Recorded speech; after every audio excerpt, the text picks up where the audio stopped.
Olá, tudo bem com você? Hoje eu tive novamente a oportunidade, o privilégio de recapitular a lição dos jovens na classe dos jovens da minha igreja aqui em Tatuí. E depois fiquei refletindo sobre alguns pontos que eu procurei destacar ali na lição e quero compartilhar com você essas reflexões breves. Antes, porém, quero recordar que a lição dos jovens, que neste trimestre tem o mesmo tema da lição de adultos, as 3 mensagens angélicas, tem um site e também está presente nas redes sociais, ali como o Instagram. Você pode seguir contextobiblico.com.br, que é o site, contexto com M, né? Uma brincadeira com a palavra contexto, contextobiblico.com.br, e no Instagram, Contexto Bíblico. Você aí se atualiza sobre as produções que fazemos além do texto da lição. A Agatha e eu somos os editores da lição, da Escola Sabatina dos Jovens, e toda semana nós escrevemos textos complementares analisando as tirinhas que nós também criamos para a lição em português, aqui no Brasil. Então, toda semana no site da lição e no Instagram, você confere ali a tirinha da semana e uma breve reflexão em texto sobre aquela tirinha. Convido você então a conhecer esses conteúdos. Tem podcasts também, materiais complementares muito bons no site da Contexto, ok? Mas veja, a semana que passou nós analisamos uma cidade chamada Confusão, ou seja, Babilônia, a Grande Babilônia. E semana que vem, começando já hoje, sábado, né? O tema será os 2 grandes erros mais disseminados por Babilônia. Na semana que passou, no tema da semana que passou sobre Babilônia, fiquei pensando o seguinte, né? Bom, Babilônia, a palavra que remete à Torre de Babel, à cidade, a antiga cidade de Babilônia, histórica. Naturalmente que no Apocalipse ela é usada como um símbolo, porque Babilônia não existia mais na época de João. Mas como o nome tem que ver com o portal dos deuses, com confusão, né? A Torre de Babel foi uma grande confusão e uma atitude de idolatria, de exaltação do que é humano. Para você ter uma ideia, lá em Babilônia havia centenas e centenas de templos dedicados aos deuses pagãos que os mesopotâmios adoravam. Nabucodonosor, que bom que depois ele vai passar pela experiência da conversão, foi um homem muito arrogante, muito autossuficiente, que louvava a si mesmo. Lembra Daniel 2, a estátua que mostrava ali a sucessão dos reinos? Logo depois, Nabucodonosor mandou construir uma estátua toda de ouro, como que dizendo que seu reino jamais passaria, e manda as pessoas adorarem a estátua numa desobediência aberta ao segundo mandamento da lei de Deus, que proíbe a adoração de imagens. Depois, em Apocalipse 13, nós vemos lá também a descrição, né, das 2 bestas do mar e da terra, a besta da terra fazendo uma imagem à besta do mar e forçando a adoração de novo. Desta vez, é o 4º mandamento que estará em jogo, porque a adoração ali forçada tem que ver com a marca da besta, que, como nós sabemos, é a adoração consciente do domingo, em oposição ao sábado do 7º dia do 4º mandamento da lei de Deus. Pois bem, Babilônia então representa tudo isso, confusão, representa arrogância humana, tentativa de contrafazer aquilo que Deus estabelece aos mandamentos de Deus também. E eu fiquei pensando especificamente no vinho de Babilônia, que inclusive foi o tema da tirinha, né, criada aí, que estampou a lição, a abertura da lição na semana passada. O vinho adulterado de Babilônia sendo derramado sobre uma Bíblia, que é justamente isso que o diabo quer fazer.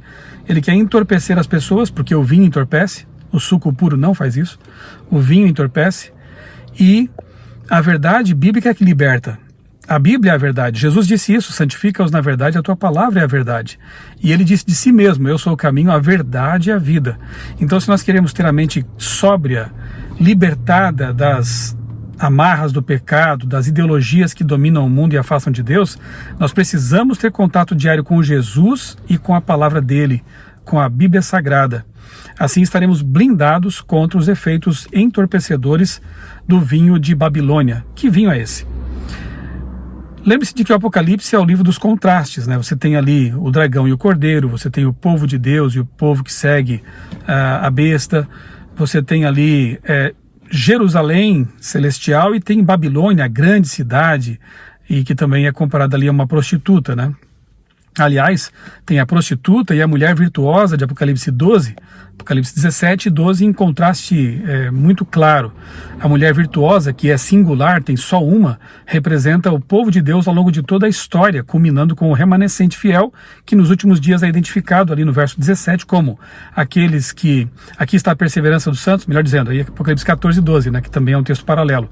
Mas no 12 e 17 diz: o dragão irou-se contra a mulher, Satanás irou-se contra a igreja verdadeira, e foi fazer guerra contra os restantes, o remanescente da sua descendência, que são aqueles que guardam os mandamentos de Deus, os bíblicos, e têm o testemunho de Jesus, que Apocalipse 19:10 identifica como sendo o dom de profecia. Portanto, o povo de Deus nesses últimos dias, a igreja profética, ela guarda a lei de Deus, como está em Êxodo capítulo 20 e Deuteronômio capítulo 5, a lei da Bíblia, a lei de Deus, as tábuas dos 10 mandamentos que estão contidos na arca do santuário celestial, como João viu lá em Apocalipse 19, e esse povo também tem o dom de profecia, verdadeiro, manifestado entre eles, não as contrafações modernas que não tem nada a ver com profecia que vem de Deus. Muito bem, então tem o povo remanescente, o povo que segue o Cordeiro. Apocalipse 14, 12 fala que eles procuram ter a fé de Jesus, a mesma fé prática e vida que Jesus teve, e Jesus, é bom lembrar que foi fiel aos mandamentos de Deus, não veio para aboli-los, como ele diz lá em Mateus capítulo 5. Enfim, a mulher virtuosa, singular, é um povo, uma igreja. Já a Babilônia, ali, a mulher prostituta de Apocalipse 17, tem filhas. Babilônia e suas filhas, a prostituta e suas filhas, porque, infelizmente, muitas das igrejas protestantes, se não a grande maioria ou todas, que deixaram lá Babilônia papado, no movimento da reforma protestante, acabaram levando consigo um pouco do vinho adulterado, como veremos na lição desta semana, que começa hoje, no sábado. Especialmente a crença na imortalidade incondicional do ser humano, ou na imortalidade da alma, né, como se diz, esquecendo de que nós somos mortais, de que só Deus é imortal e que sem Deus não temos vida eterna. Jesus também disse, né, o mesmo que disse que ele é a verdade, disse: eu sou o caminho, a verdade e a vida. Ele diz que quem tem o Filho de Deus, a Bíblia diz que quem tem o Filho de Deus tem a vida. Então nós não podemos ter vida independentemente de Jesus. Reencarnação, alma imortal, essas crenças, necromancia, bruxaria e outras coisas derivadas de tudo isso, além de serem frontalmente condenadas lá em Deuteronômio por Moisés, ecoam a mentira original de Satanás lá no Éden. Ele disse para Eva: vocês certamente não morrerão, como Deus disse que vão morrer, mas vocês não morrerão, a contrafação da palavra sempre, e serão como Deus. Na verdade, Lúcifer que queria ser como Deus, e ele inocula em Eva o vírus dessa rebelião, e infelizmente Adão e Eva acabam caindo na conversa da serpente usada por Satanás, primeira experiência mediúnica da história, e assim o mal passou, né, para toda a humanidade. Estamos aguardando a redenção final por ocasião da volta de Jesus, ele que já pisou a cabeça da serpente na cruz. Muito bem, então nós temos o vinho adulterado, são os ensinos mentirosos de Babilônia, mas temos, né, por contraste, o vinho que Jesus ofereceu e oferece a todos aqueles que o aceitam como Salvador.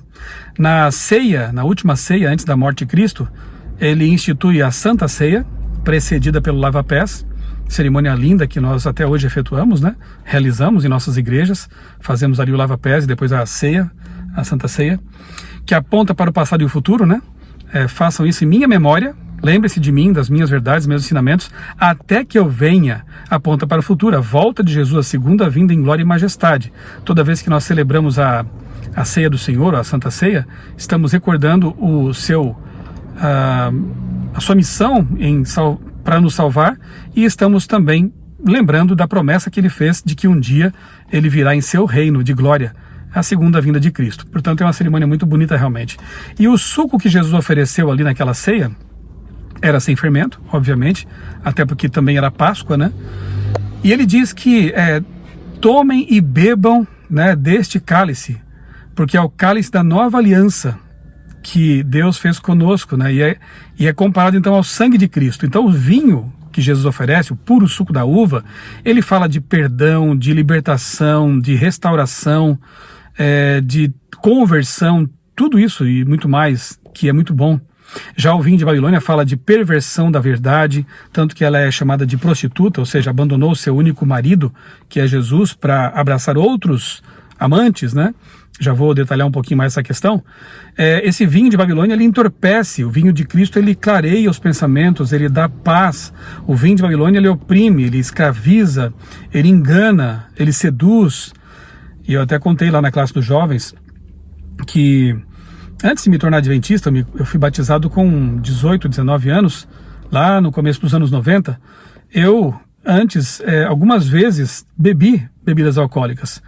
Não era aquilo que eu mais preferia, mas às vezes saía com os amigos e nunca fui muito dessas coisas assim, de farra e tudo mais, mas saía com os amigos, até com amigos do grupo de jovens católico. E eu me lembro de uma vez ter me embriagado com vinho. E olha, é uma das coisas mais horríveis de se experimentar o depois, né? A tal da ressaca, muita dor de cabeça, os pensamentos assim pesados. Enquanto estava sob efeito do álcool, né? A gente, quando está sob efeito de álcool, geralmente as pessoas falam bobagens, ou se tornam sentimentais, ou riem demais, ou choram demais. Enfim, é uma coisa horrível. Eu posso lhe garantir que o suco puro da uva é muito mais saboroso, gostoso do que o vinho, né? Por mais que haja pessoas aí que sejam fãs, né? Fanáticas, né? Pelo consumo de vinho e tenha se tornado uma coisa assim nobre, né? Bonita, enfim. Mas eu realmente não troco mais o puro suco da uva pelo vinho. E realmente, né? A bebida alcoólica, ela entorpece. Aliás, hoje se sabe que nenhuma dose é segura, né? Por mais que digam por aí, beba com moderação. E eu estou falando isso com base em pesquisas científicas atuais. Até publicamos na revista Vida e Saúde uma matéria de capa, com base numa publicação da revista Lancet, uma prestigiada revista de medicina mundial. Uma pesquisa que foi feita em 165 países, que concluiu que realmente qualquer dose, por menor que seja, ela é nociva à saúde. E eles falam da metabolização do álcool, que é cancerígena. Mas eu creio que o texto bíblico usou mais o vinho para evidenciar o efeito, e eu experimentei isso, infelizmente, lá no meu passado, o efeito de turvar o cérebro, de obscurecer os pensamentos, de embriaguez mesmo. Nada melhor do que isso para representar o que Babilônia tem feito, embriagando as pessoas com suas mentiras, com suas heresias, suas falsas verdades, misturadas muitas vezes com verdades, o que torna até mais perigoso, né? Um dos jovens na classe ali, o Matheus Diniz, ele até comparou, ele disse que quando você põe uma taça de vinho tinto ao lado de uma taça de vinho de suco de uva puro, visualmente eles são muito parecidos, quase indistinguíveis. Mas a diferença está no efeito, né, que cada um traz sobre a pessoa. Então, realmente, às vezes a verdade, ela parece muito com o erro. Ela está ali do lado do erro. E nós precisamos, então, levar a sério o estudo da Bíblia, conhecer o vinho puro que Jesus oferece, não só por estudo, mas por experiência, comunhão profunda com Deus, para que possamos discernir entre o bom vinho e o vinho adulterado, ok? A lição também nos fez pensar em Jezabel, né? Jezabel, aquela esposa pervertida de Acabe, o rei de Israel, e que trouxe entre o povo de Deus, reforçou, né, o culto idolátrico aos deuses pagãos, entre os quais Baal e outros mais ali. Então, a Jezabel também aparece no Apocalipse, como símbolo de perversão doutrinária e apostasia e heresia, né? Interessante. E quando eu penso, né, na atuação de Jezabel, eu me lembro da nefasta tentativa que alguns políticos, inclusive, têm feito de novamente unir Estado e Igreja. Note que lá no tempo de Jezabel foi exatamente isso que aconteceu, né? A intromissão do Estado nos assuntos religiosos, a rainha se intrometendo na religião do povo e pervertendo a religião do povo. Por isso ela foi realmente muito, muito má, e é trazida lá no Apocalipse como símbolo dessa atitude, né, de desprezo à palavra de Deus e o abraçar aberto e descarado da idolatria e de outras coisas nefastas que aconteceram no tempo dela. Pois bem, Jezabel nós podemos trazer então como um símbolo dessa tentativa de unir igreja e Estado. Alguns chamam isso de dominionismo, ou teologia do domínio. E de fato, há políticos que estão fazendo esse tipo de coisa, né? Promovendo esse tipo de coisa. Me lembro, por exemplo, de Trump, quando foi recém-eleito, ele dizia que queria derrubar a emenda Johnson, que é justamente uma lei americana, norte-americana, que estabelece a separação entre Estado e Igreja. É claro que é bom quando governantes promovem aquilo que a gente chama de valores e bons costumes, né? Promovem esses valores, mas não fazendo da religião uma instrumentalidade política e assim trazendo de volta uma religião oficial. Sempre que isso aconteceu, haja vista o que vimos aí na Idade Média, né, com o predomínio do papado sobre outras religiões, sempre que isso acontece, as minorias, as religiões minoritárias acabam sendo perseguidas e muitas vezes sendo condenadas injustamente como hereges e coisas assim, insubordinadas, né? Então não é assim que deve ser. Nós, adventistas, historicamente sempre defendemos a separação entre Estado e Igreja. Então uma atitude babilônica é essa, o dominionismo. Usar a religião para dominar todos os setores da sociedade, a política, a educação, e impor um tipo de religião, sendo que o mais seguro é realmente que haja um Estado laico, que não quer dizer Estado ateu também, é bom que se diga, né? Um Estado laico em que as pessoas tenham liberdade de culto, liberdade de consciência, de expressão, claro, com responsabilidade, mas que essa liberdade seja promovida. Por outro lado, nós podemos ver também uma atitude babilônica, inclusive tem uma frase que foi dita, escrita na lição dos adultos dessa semana, da semana que passou, em que o autor diz assim, que toda vez que um líder religioso, que líderes religiosos, eles exaltam opiniões pessoais, ideias humanas, ideologias acima da palavra de Deus, eles estão tendo uma atitude babilônica também. Então note que estar em Babilônia não quer dizer apenas estar fisicamente na igreja que mais representa essa perversão doutrinária. Muita gente até saiu fisicamente de Babilônia, mas talvez tenha trazido algumas gotas do vinho de Babilônia. Talvez estejam mantendo ideias que não condizem com a palavra de Deus, com a profecia, com a revelação de Deus. E isso acontece em todos os espectros, políticos inclusive. Então, deste lado do espectro, digamos assim, há os que estão defendendo ideologias antibíblicas, abertamente antibíblicas. Se lá do lado da besta e da ponta pequena e da grande Babilônia encontramos ali heresias como a crença na imortalidade, no contato com os mortos, a santidade do domingo, o desprezo para com o santuário celestial, no lado mais progressista da religião, digamos assim, e eu sei do que eu estou falando porque eu pertencia à teologia da libertação quando fui católico, nós vemos uma religião mais política e ideológica do que bíblica realmente. Eu me lembro que quando era líder católico não falávamos de volta de Jesus, não falávamos de uma intervenção celestial neste mundo para eliminar o pecado, a maldade e a injustiça. Nós falávamos de implantar o reino de Deus na terra, ou seja, por meio da política, da via política, nós queríamos então construir um reino de Deus aqui na terra, quase uma visão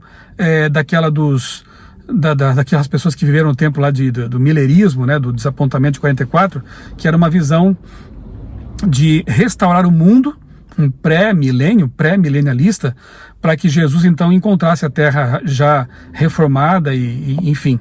Então, o foco na atitude, nos esforços humanos. E eu vivi isso muito, né? Porque nós achávamos que o evangelho tinha que ser realmente uma luta social, um engajamento social, e esquecíamos daquilo que realmente é o mais importante, né? Claro que a igreja tem que ter sim um engajamento social, porque ela é sal da terra e luz do mundo, mas não esquecer de que a solução definitiva, que foi aquela que Guilherme Miller e os milleritas e os adventistas lá nos primórdios descobriram, a solução para o mundo é a intervenção de Deus por ocasião da volta de Jesus.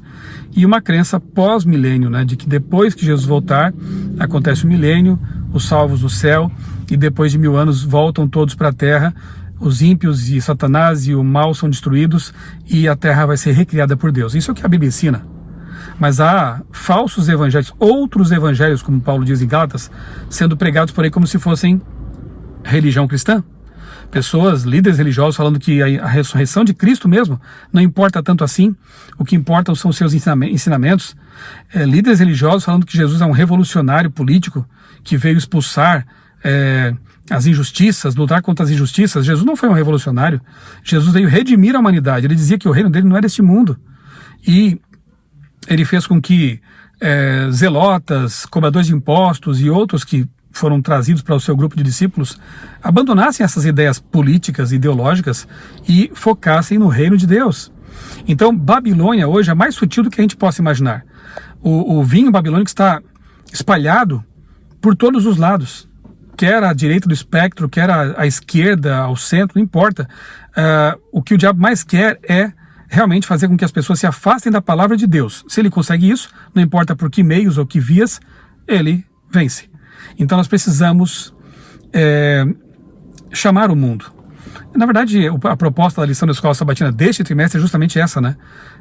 Que preguemos as 3 mensagens angélicas que são a libertação para o mundo. E convidemos os que ainda estão em Babilônia e que são povo de Deus lá. Ora, onde encontramos isso? Apocalipse 18, verso 4, que foi o verso que me fez tomar a decisão final pelo batismo. Quando eu entendi que Deus tem seu povo espalhado por todas as igrejas e fora delas também, e ele diz para eles: saiam dela, de Babilônia, povo meu, saiam dela, povo meu, para que vocês não participem de seus pecados e dos castigos que estão previstos contra a Babilônia. Então, o que temos que fazer hoje?